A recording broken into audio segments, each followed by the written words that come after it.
ఉన్నత చదువులు చదివి ప్రయోజకులు అవ్వాల్సిన విద్యార్థులు గంజాయి మత్తులో తూగుతూ తమ భవిష్యత్తును నాశనం చేసుకుంటున్నారు. తాజాగా హైదరాబాద్లో ప్రముఖ యూనివర్సిటీలో గంజాయి కలకలం రేగింది. ఈ డ్రగ్స్ నెట్వర్క్ ఎలా నడుస్తోంది?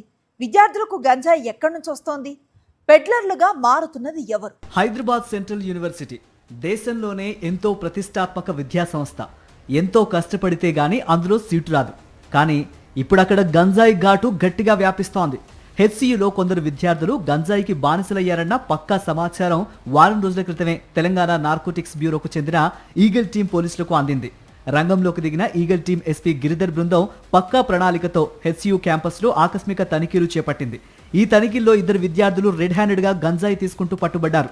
ఈ యూనివర్సిటీలు కానీ కాలేజెస్ కానీ తర్వాత ప్రైవేట్ కాలేజెస్ కానీ ఇంజనీరింగ్ మెడికల్ కాలేజెస్లో ఇటువంటి డ్రగ్స్ సంబంధిత వ్యవహారాలు నడవడం వల్ల మంచి మంచి విద్యార్థులు అంటే గొప్ప భవిష్యత్తు అనుభవించాల్సి ఉన్న వ్యక్తులు, తర్వాత దేశానికి అతి ముఖ్య మానవ వనరు లాంటి వ్యక్తులందరూ కూడా ఇటువంటి గంజాయి బారిన పడకుండా ఉండటానికి ఒక మంచి విద్యార్థిని మనము అతన్ని పూర్తిగా విద్య కంప్లీట్ అయిన తర్వాత బయటకు తీసుకొస్తే అతను సమాజానికి దేశానికి ఎంతో ఎనలేని సేవ చేస్తాడు.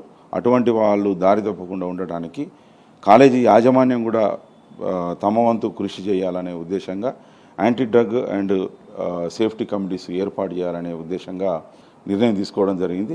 విద్యార్థులకు గంజాయి సరఫరా చేస్తోంది బయట వ్యక్తులు కారు.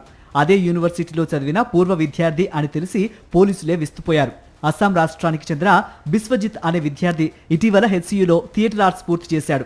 పోలీసుల విచారణలో ఈ బిస్వజిత్ ఇప్పటి వరకు 17 మంది విద్యార్థులకు గంజాయి అమ్మినట్లు అంగీకరించాడు. సెంట్రల్ యూనివర్సిటీలో మాత్రమే కాదు, మరో ప్రముఖ విద్యా సంస్థ మహీంద్రా యూనివర్సిటీలోనూ గంజాయి కలకలం రేగింది.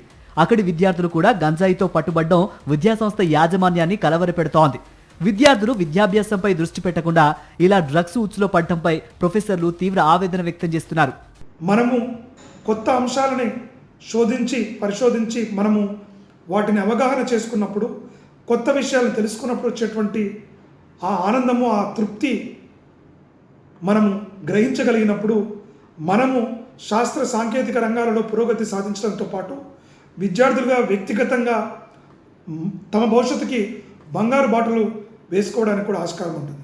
కానీ ఈ తాత్కాలికమైన ఆనందాల కోసం, తాత్కాలికమైన ఈ మత్తు మజా కోసం బంగారు భవిష్యత్తును పణంగా పెట్టొద్దు. కాలేజీలు, యూనివర్సిటీల్లో మాదక ద్రవ్యాల కట్టడికి పోలీసులు ఇకపై కఠిన చర్యలు తీసుకోనున్నారు. అటు యాజమాన్యాలు కూడా యాంటీ డ్రగ్ కమిటీల ద్వారా విద్యార్థుల కదలికలపై నిరంతరం నిఘా పెట్టాలని పోలీసు అధికారులు సూచిస్తున్నారు.